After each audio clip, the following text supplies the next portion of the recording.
Hello, everyone, and welcome back to the Feminine Frequency Podcast. Thank you for pressing play today. And I am here with my incredible guest, Theora, who is a love coach, relationship coach. She is someone that I entrusted with my relationship when I first started dating my current partner. And at the time, I was really looking for someone who could provide some guidance, someone who embodied what I was looking for as a woman, and someone who had more strategy when it came to dating. So I'm excited for Theora to share her wisdom with all of you guys today. So welcome. And thanks for being here.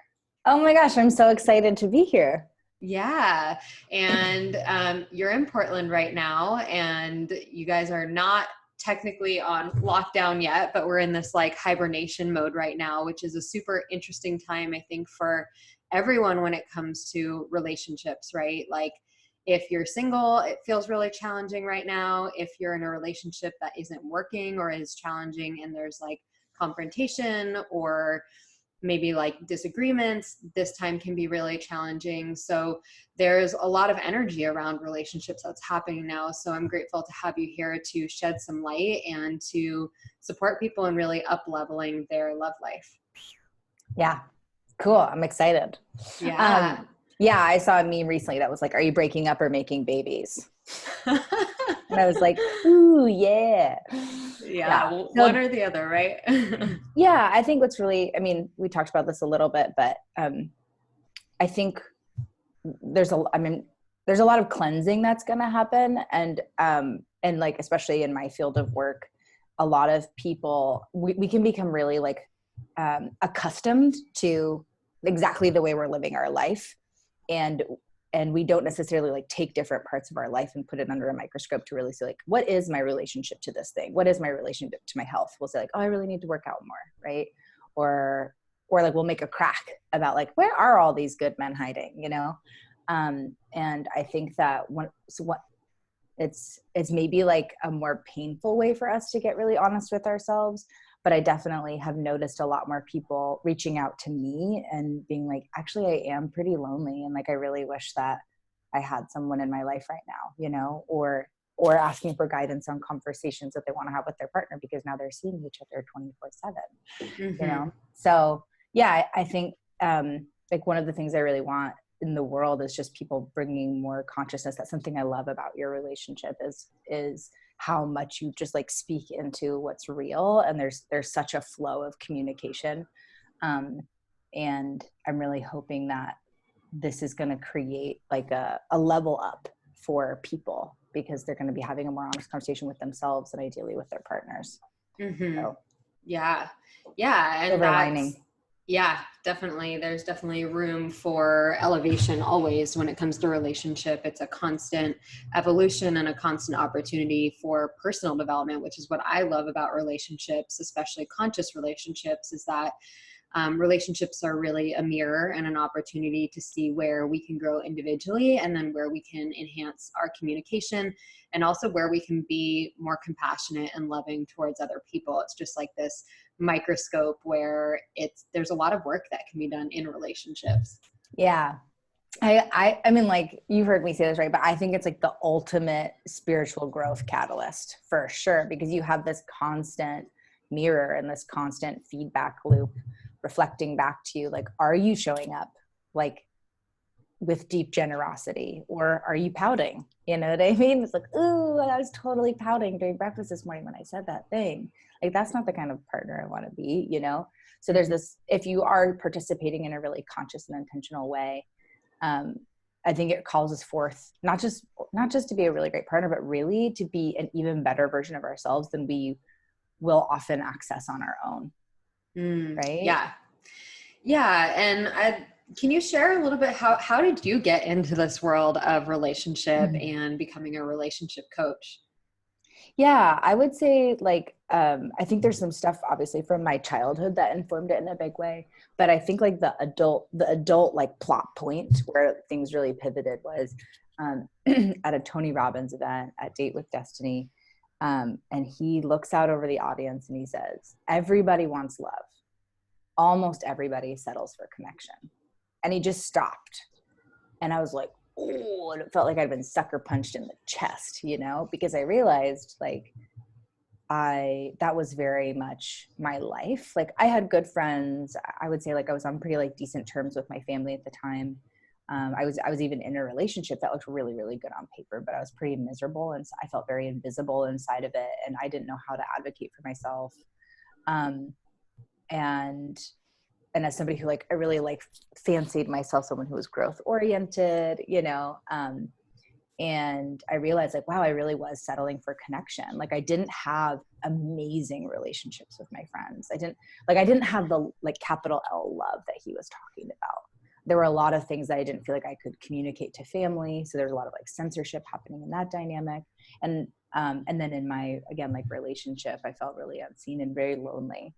And so that kind of sent me down this rabbit hole of starting to read about, and exact same day, he talked about masculine, feminine energetics, like the energy, like what is masculine energy, what is feminine? And I was like, what are these, you know?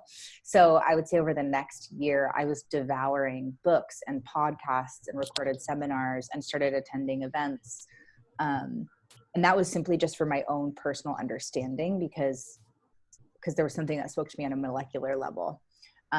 Like I thought I was a masculine, like I thought my energetic core was masculine. And the trainer was like, oh, honey, you're feminine. I was like, oh man, okay. What do I do with that? You know? It very much was initiated just for like personal understanding. And like, how do I extract myself from this relationship that like, if I'm not unhappy, like I know he wasn't being served either, you know?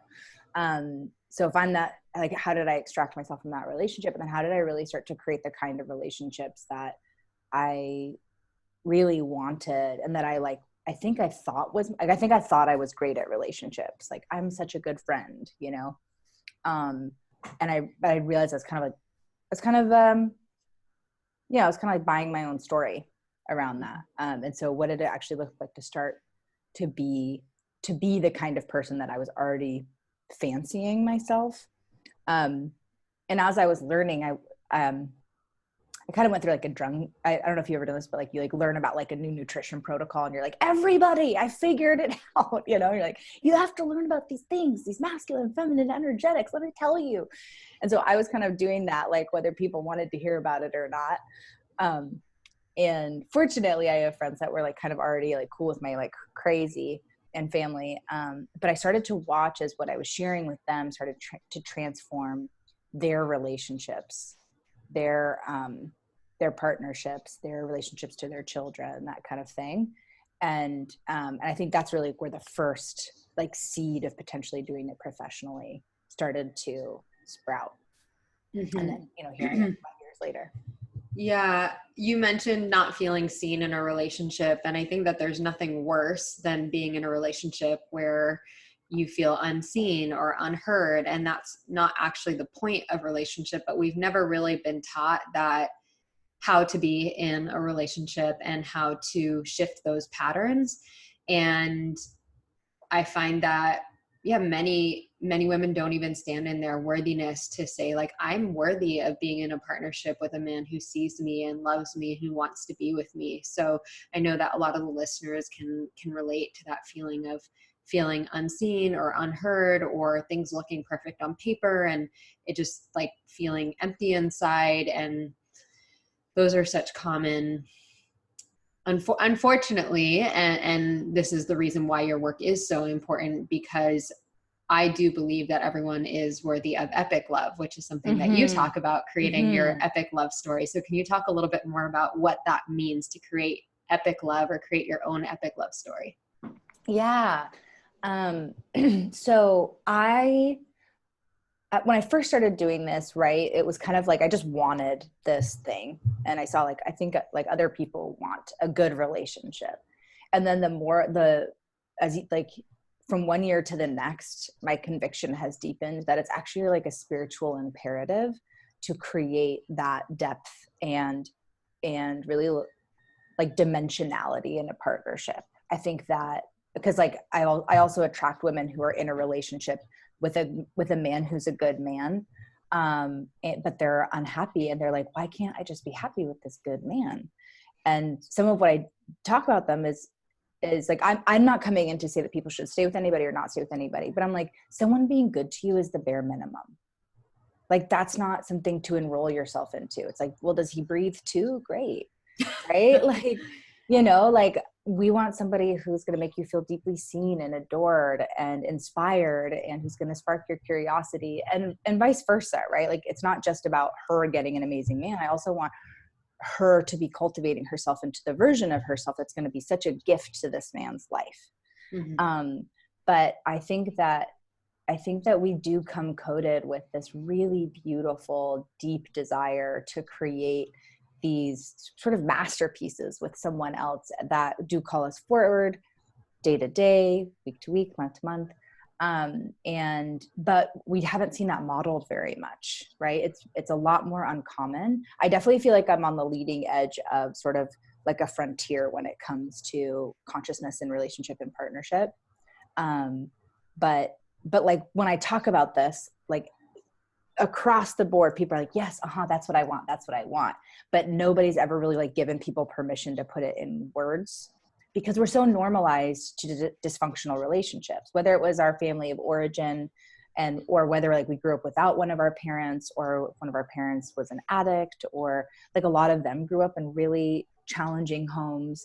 And so toxic dysfunctional relationships are the norm currently.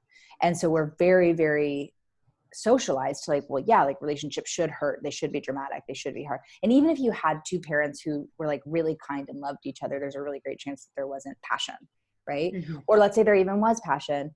They were probably the two people that had that. But then you look around the rest of the world and you're like, okay, well, that's a 1 in a million, mm-hmm. right?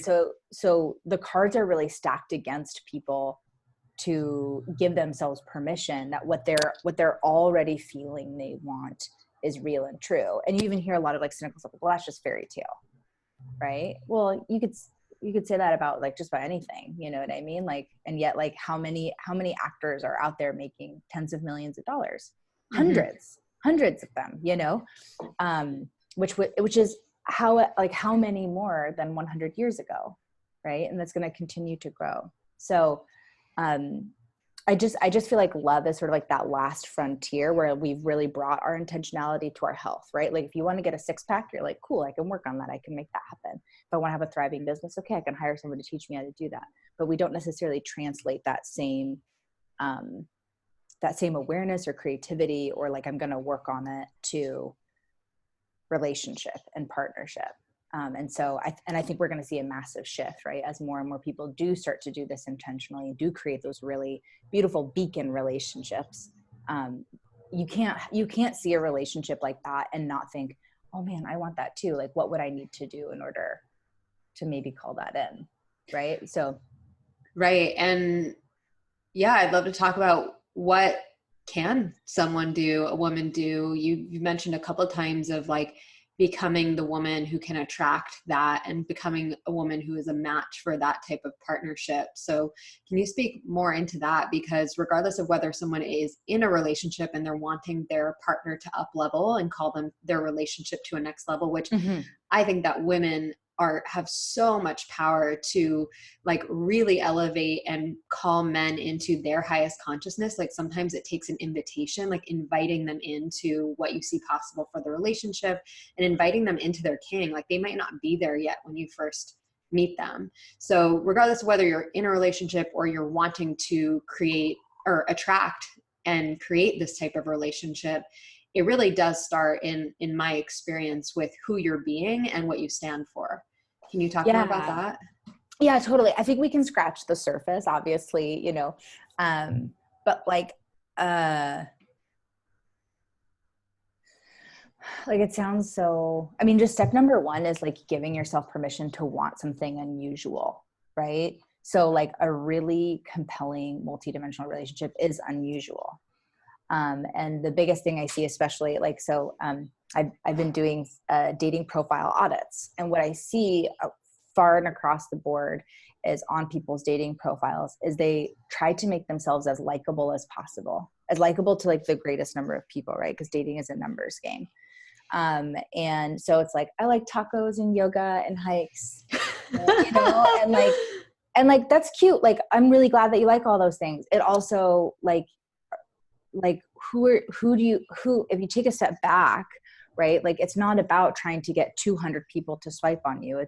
It's about like, are you actually sharing the thing that makes you the kind of woman that the caliber of man you'd love to be with, is like going to see that and be like refreshed by it, right? Which is really just like a woman actually being authentically herself versus like trying to calculate, what do I present to be like likable? Mm-hmm. And we all do, we're all doing this unconsciously. So it just starts off with, it's like, it sounds so oversimplified, but it's like really like taking a step back from what you think is possible and what you think you're allowed to have, and really going like, actually, what's true and authentic for me. And for the most part, when I go into this with people, what they want is it's not super like high, like people are afraid of being like high maintenance. And usually it's like, I want somebody who's like emotionally aware and like romantic and like adores me, who I adore, right? Like, and I'm like, great, that sounds like a beautiful relationship. It's not like I want a millionaire who's going to buy me 3 private jets and, you know, my own personal island, which like, if you want that, like, power to you, right? But that's just not actually what most people want. And so starting off with like this beautiful question, which is, if I gave myself permission to want what I really want, what would that be? Unedited by what I think is available. Mm-hmm. And then from there, like, I don't know if it's like an easy one too, because we're so indoctrinated in conventional dating wisdom, you know? But like a really great example, I have to print these off. A really great example is, so the men that the women that I work with want to date, they want to date men who are emotionally intelligent, who are energetically, or who are like sensitized to a woman's experience on the planet, right? And when we walk around the world, we walk around with energetic barriers. We learned from a very young age to erect sort of this armor, to keep out unwanted attention, to keep ourselves safer, really. And we're not aware of it. We just walk around. I mean, you just think about like, if you just look at like women walking through an airport or in a coffee shop, right? Like there's this thing that's like, hey, actually, please don't bother me. I'm just trying to get my coffee. It's not necessarily angry. It's just a stance. And one of the things that I suggest women do is like trusting, like, you've practiced those energetic barriers a lot. So they're on call whenever you need them. Don't worry, they're not going anywhere. And what is it like to actually like bring those down, take your nose up out of your phone and like look around and be open and receptive and interacting with the world around you. And you would be blown away at how, because energetically aware, emotionally intelligent men are not going to violate those barriers, mm-hmm. right? They're going to see that that her energy is like, I'm not welcome to flirtation, you know, and he's going to not try to flirt with her because he's a respectful man. But if you take that down and you're looking around and interacting with your environment around you, it's really beautiful. The number of times like men will be like, hey, I don't normally do this, but you just had the most brilliant smile and I had to tell you, you know, it's like, oh, thank you, you know, or, you know, like and they always start with, or they oftentimes start with, hey, I really don't normally do this, but they're just like compelled, right, to come and connect. Because the women have like taken down the like not open for conversation signs, you know? Mm-hmm. Yeah. Yeah. So for the woman listening, I want you to just pay attention or just think about what this means for you. Like when you're out and about in the world, are you giving off the energy like that? I'm too busy. I'm not available, which also to me is different than being present in your body. It's almost like being in your mind too much, and also just being in safety mode instead of being in openness and trust. And I think that as you're describing it, I can even feel it in my body when I know that I'm walking around. I'm just like, I don't want anyone to talk to me right now, or please don't look at me, whatever it is, not intentionally. It literally is, like you said, it's a autopilot, something that we've learned so well over time.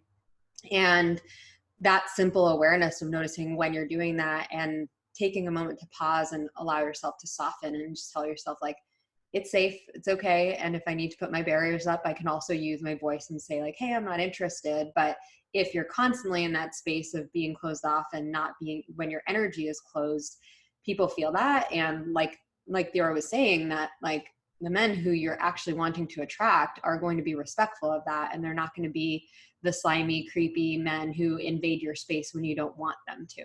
Right. Yeah. So you're keeping yourself safe, but you're also keeping them out at the same time. It's keeping the good out with the bad. Yeah.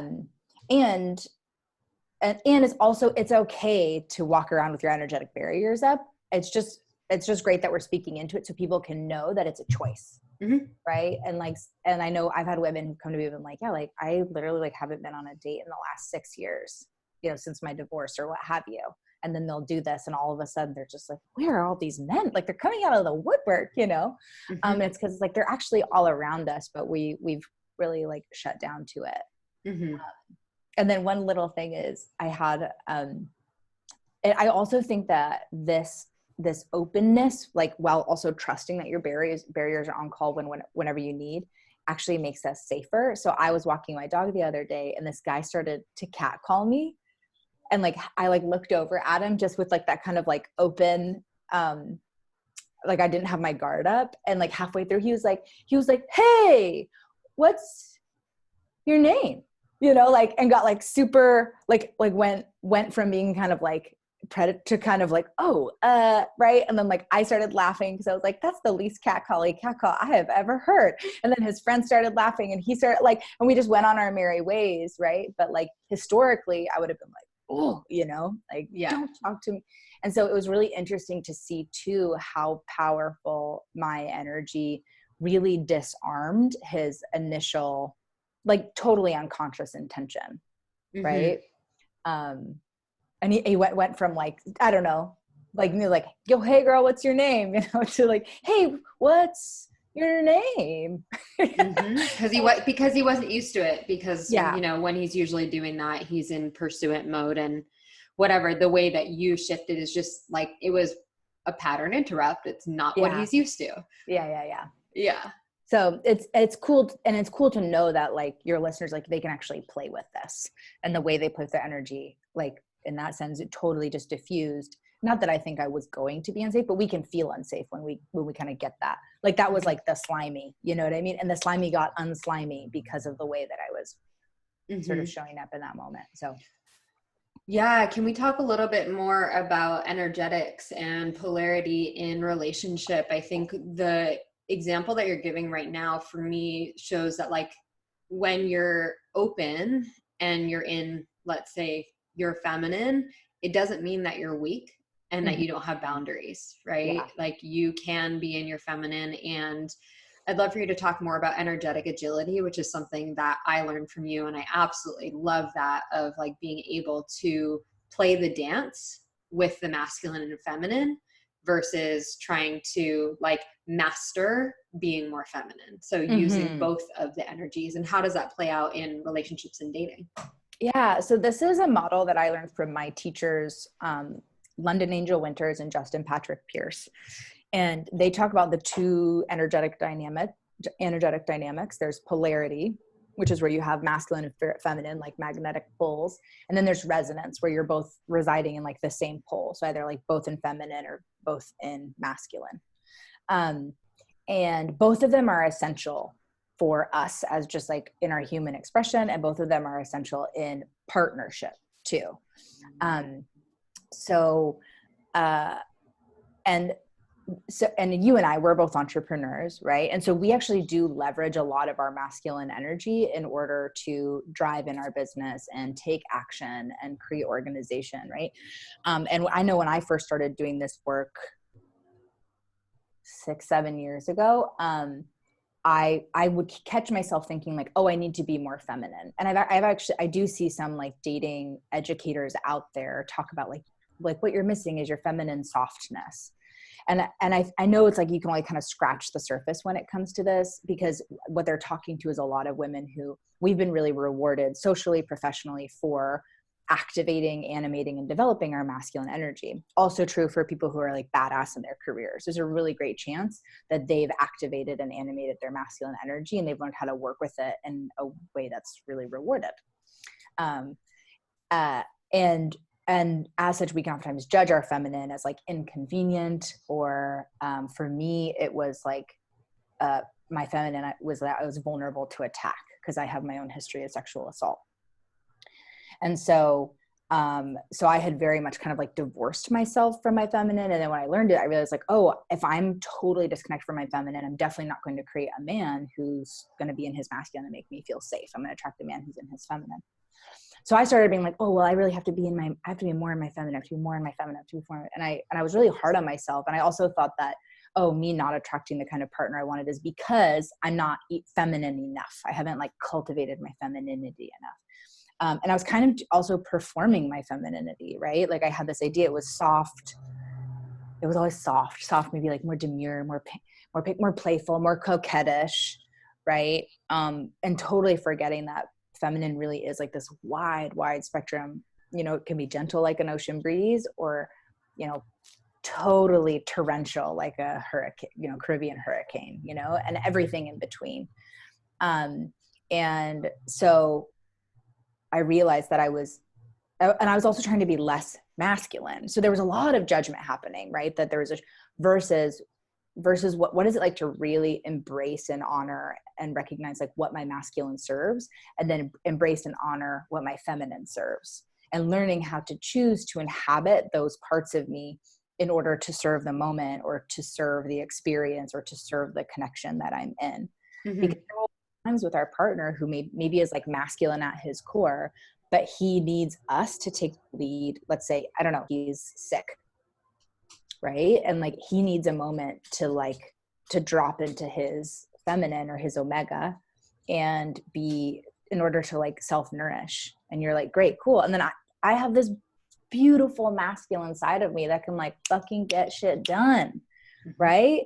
Like how, and so it's really understanding that this agility serves the wholeness of both parties, versus like me always, if I always have to be in my feminine, my masculine is going to start to feel starved. And vice versa. If he always has to be in his masculine, there's a part of him that's going to start to feel starved. So this is kind of like the more advanced layer of this work. But what I want the women who are listening to hear is like, it's not that like you need to be more feminine. It's that, what does it look like to choose to be more integrated? Mm-hmm. What is it like to bring your masculine more online intentionally, right? Like embrace that badass side of you. Also understand when it's running the show, and then also bring your feminine more online. Yeah. And embrace that and pay attention to it. Like, because your masculine probably shouldn't be the version of you who's going on dates. Yeah. I want to give a personal example of that. I've been noticing, especially this past week, of I'm not only working at home most of the day, but then my partner comes home, and then I'm still home, and I'm still could potentially be in the energy space of work. And I know from past experience that that doesn't actually work if my partner comes home and he's in his masculine and I'm in my masculine still from work, and we just don't connect as much. There's nothing wrong with it, but there's no like flirtatiousness or fun or connection in the way that I want it to be. And so the other night I noticed I was like, go all day. And then my partner walked through the door, and I was just like, I just need to breathe, like just for a few moments to get into my body. I feel like really revved up right now. Like I just want to breathe for a few moments. And one of the beautiful rituals, which Theora has actually witnessed with us, is like when my partner comes home, we take a moment to like really embrace and actually breathe together and be present together. And without even having to say anything, like just take that moment of connection to shift out of our days. And this specific time, I knew like I had made dinner and I still felt like I was in my masculine, like I couldn't let go of it. And I was very aware of it. And I wasn't judging myself. I was just like, this actually doesn't feel good for me. I wasn't doing it specifically for him, but I was like, this doesn't actually feel good for me to be stuck in this mode when right now I really want to be winding down and relaxing and going to sleep. And like it would feel really good for me to be in my body right now. So I turned on some music, I got in the shower, and I had a feeling that in doing that it would like turn him on, even though I wasn't in the same room as him. And like, it had nothing to do with shower and music. It was like me dropping into my feminine would make him like want to cuddle with me that night. And like, it would just create more polarity for us and attraction. And without even saying anything, like that was the case. And I know for sure that had I stayed in my masculine and just like gone through the motions that night and hadn't been embodied and been in my like more sensual within myself, that wouldn't have happened. And it was just really cool to see how the energy shifted because I shifted. Yeah. I love that. Yeah. And that's what's so cool about having this language is, again, it's just like that layer of awareness for you to play in it and be intentional with it. And like, because you could have made another decision too, which was like, okay, cool. We're both in our alpha. We're both in logistics. We're both in like get shit done, which sometimes like you need to do in a partnership. When you guys are moving, I would really encourage you to be like, hey, let's both really consciously be in our masculine and like get this done. Right. And like actually bring together this meeting of minds. That's awesome. You know? And you can actually like say it out loud, because I know that he speaks some of the language as well. And you can set that intention. I just did that recently, you know, where it was like, he was like, hey, I need you in your alpha. And I was like, okay, right. You know, like I can do that, you know? So that's like one option. And that's like observing the moment, right? It's really like, what did the moment need? Like the moment was actually yearning for more intimacy between the two of you.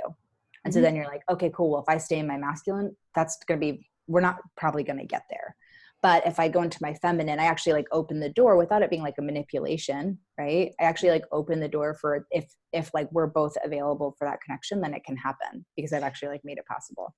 Yeah, I'm laughing right now because I shared on one of my previous episodes about my Costa Rica trip, and we were camping and we like arrived at this festival and it was in the middle of the day and it was super hot. And we were both like in get shit done mode. Let's set this up. Like we had to be. It was like a moment where like I was like, I'm not just going to sit aside. Like this has to happen. And so that was a way, and that felt really good for both of us. So I wanted to give some context, personal examples where people can actually hear. I think we talk a lot about masculine, feminine, and what that might look like. And I love the term, just for anyone who missed it earlier, like the energetic agility, the ability to consciously choose and shift and be aware of what's going to serve you and your partner in that moment.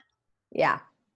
And there's a nuance too that you said that I just want to like re-highlight, which is it's like you didn't do it to manipulate him into connecting with you sensually. Like there was a part of you, because you understand how the energetic law works, right? There was a part of you that was like, oh, like this might happen. But the reason you were doing it is because it was like, there was this moment of noticing, oh, like this doesn't feel the highest. The highest would be to get in my body. So I'm going to put on music. I'm going to take a shower by myself. I'm going to tend to like this beautiful organism that I have, you know? And then naturally there was like the responding reaction, but you didn't do it in order to like try to like maneuver him into connectivity. Again, that's like definitely like more advanced practitionership. But yeah, I love that we're getting to like show people kind of like the different layers that become possible when you speak this language. Yeah.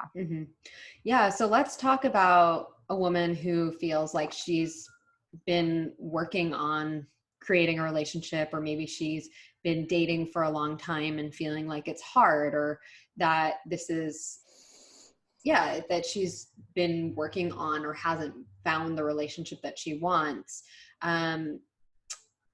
That feels pretty not fun. And I feel like it takes the fun out of dating and the curiosity out of it. And I totally get that, like, going on a bunch of crappy dates sucks and it feels like a waste of time. And I get that. And I'm feeling like there has to be another way. So what do you feel, someone who's in that position, what's a new perspective that's available to them?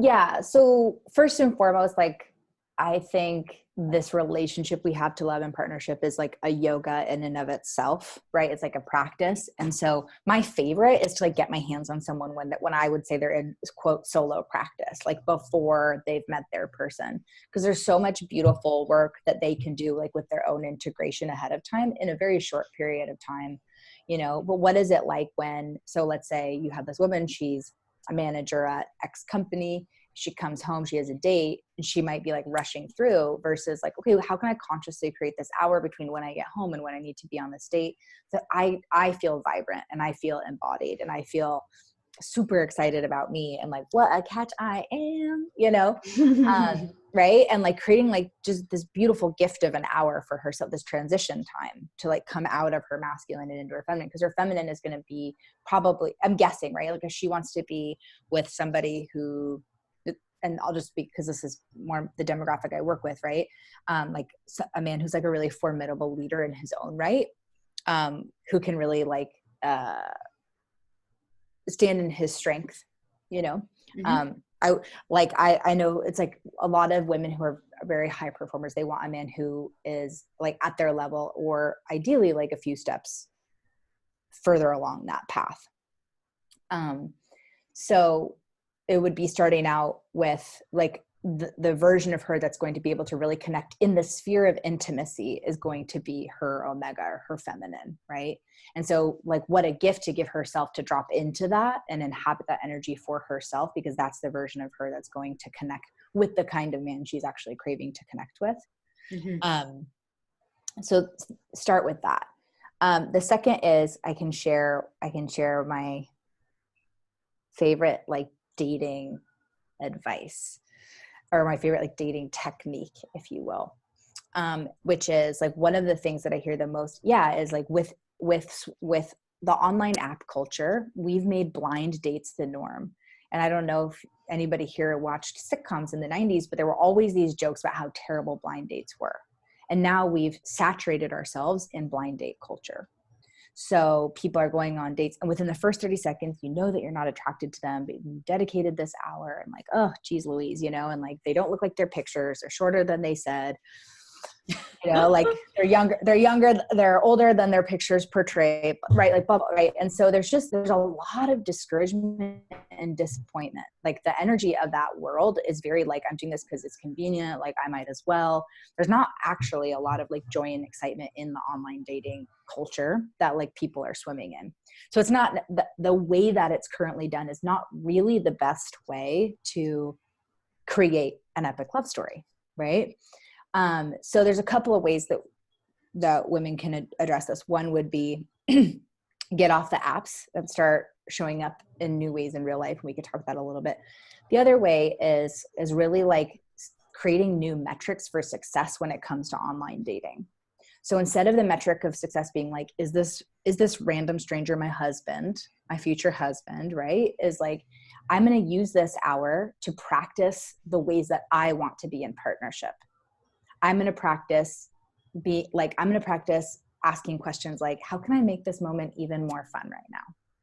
I'm going to practice, how curious can I be about this person I just met who's been walking on the planet for the last 3, 4, 5 decades, like what makes them tick, right? And like, I'm going to practice, like if any of the listeners are like you and I were in relationships where we didn't feel like we could speak up for ourselves, like, am I going to practice speaking my truth even when it's uncomfortable, right? Like you have nothing to lose. You're probably never going to see this person anyway, because you knew in the first 30 seconds you weren't attracted to them. So like what a perfect practice partner for if they say something that bothers you or something's happening where you don't feel seen is like, man, what a perfect little moment, such low stakes to start to practice speaking your truth.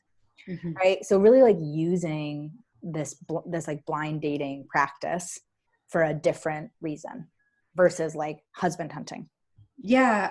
Oh my God. Husband hunting. Oh my gosh. What do we come to? Okay. So I totally relate to this. And I wanted to add just another little gem here that every person that you come in contact with has some gift to offer. And even if that gift is having you be aware of how judgmental you're being or how not present you are, or that you are not being super compassionate, and regardless of whether, like Theora is saying, this is like your man, maybe they have elements of the person that you want, and you can start to really feel into like, oh, I really liked that he was chivalrous, if that's your thing. Like that felt really good to know that there are men out there who open car doors still, if that's your thing.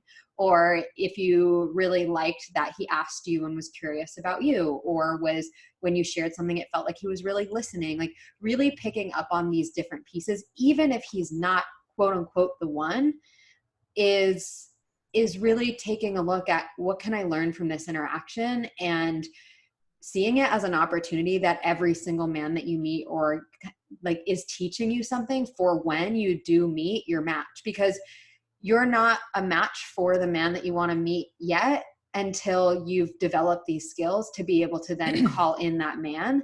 And there's nothing wrong with you in that time. We're all relearning about relationships. Like, it's going to take practice, and you might not want to practice all of those things with the person you're going to be with for the rest of your life. Like, you might want to practice some of these things before, so that you feel really equipped and like you have a lot of tools and some experience to then use that in this relationship when it finally comes. So I love this. It's more exploratory. It's definitely coming from a place shifting out of fear and scarcity and like, there's no good men out there, or my man's not here yet, or trying to control. Like, that control in dating, I don't know what you think about this, Theora, but like, we're trying to control when and who and exactly what this person is. And I think that there's room for getting really clear on what you want. And then there's also sometimes where the mind blocks and can't even show you what's right in front of you. So we've had this conversation a little bit before, and I think it's a little bit too, we probably have to have a whole nother podcast episode about this, right?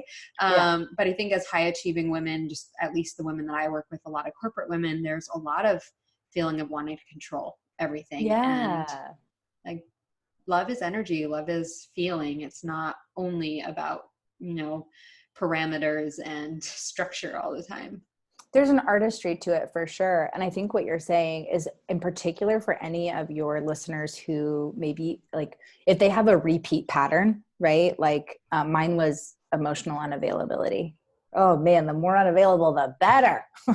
You would attract those people. Oh yeah. Okay. Like you're not even finished with your divorce yet. Yes. Like, oh my God, you live on the other side of the world. Let's do this. Like, oh my God, I just picked the more unavailable, the more I was attracted to them. But like, this could be people who have like dated, they have like pattern, it could be like even dating like an abusive pattern.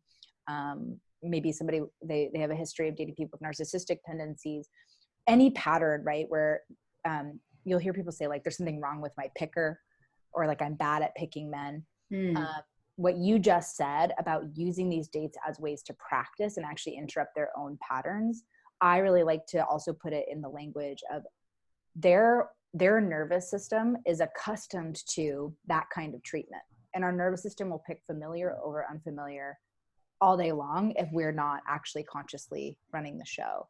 So one of the things that I work on oftentimes with my clients is like, accustom your body and accustom your system to be like dating good men, even if they're not your person, right? Like, so you go on this good man, you're like, okay, I know he's not my husband, but like, there's some really beautiful qualities about this person. Great. Go on 3 dates with them and really watch, because it will kick up so much weird stuff for you, right? But he's not really this nice. Like all this like weird, distrustful stuff. And you actually get to start to like untangle that and unpattern that when you give yourself the opportunity to practice experiencing what you do want versus wanting it all to happen in one fell swoop, in one person. Yeah. I want to just wrap this part of the conversation up. And I think it's one thing that can really help people to start to be more present is when you're going on a first date, experience it as that, like, do I enjoy spending time with this person? I think you've shared that before, Theora, instead of like, is this my husband? Those are two very different energies going in and can create a very different result when you're on the date, and allow you to be more present too, instead of planning the wedding or being like, well, I like this about him and I don't like this about him. And just being in that space of, I want to say judgment, but it's more pickiness, or there's something about it that I feel is just not as open to being able to experience what you can learn from this interaction. Yeah. Amen. Yeah. Yes. Amazing. Well, thank you. You shared so much great value today. And I know that you have a couple amazing gifts that you're offering to our listeners. So I'm going to drop those in the show notes. So Theora is offering right now, since we're in quarantine, if you're listening to this at the time, then she has a reading guide for some of the most important books that you should read or you must read before starting your next relationship, which I think is an awesome resource. I'm definitely going to check that out. And her afterwards, she's going to be offering, is it a live training or an online training, the Where to Find Great Men? No, so that's also a guide, but it's a guide for like how to go out into the world. And since right now we're social distancing, Yeah. right? So I'm just going to plant that seed for people, right? Because like the quarantine will end, we will all start to engage again in public. It's still like a really great guide. And one of the things I hear the most is like, where do I find these people? I just don't feel like I meet people on my level when I'm out in the world. And so that's what that's a guide for. Unfortunately, people can't really take action on it. So I created the reading guide when cities started to go into quarantine, because I really do believe I believe power couples are created in the prep work. Yeah, I was going to say right now, what a perfect time. This is something that I'm working with my clients on, is like to build up your confidence, to build up your own self-worth, like right now, so that when you go back into the workplace or when you start to go back into dating, like this is a beautiful time to be doing the inner work right now. So it's not a time to like pause and be like, I can't date anyone, so I'm not going to work on relationships. And it's like, no, like work on it now, and like be in the exploration and discovery right now of, and becoming the woman that you want to be, and becoming the woman that's going to attract this man. And like, now's the perfect time for that. So if they're curious about exploring this possibility and this new way of thinking around relationship, conscious partnership, how can they contact you? How can they find you? Ooh, Instagram's the best. So come find me on Instagram. trulychosen.co is my handle. trulychosen.co. And who doesn't want to be truly chosen? I mean, right? Yeah, or to truly choose, right? Versus coasting into a relationship, which is what a lot of us have done historically. Yeah, and just shoot me a message. Just say hello. We'll chat it up. What I've been doing for people who've downloaded their reading guide is I'll like ask them a couple of questions about what's going on currently in their love life, and then I'll point them to which book I think they should start with. Ooh, personalized reading guide. I like it. Yeah, totally. Well, I'm going to go download that now. And thank you for joining us. I so appreciate you and all your wisdom. And I know that you have a big mission in this world to really transform the way that people relate to each other in love and just in general. So thank you for being you, and thank you for being here. Thanks for having me. Yay.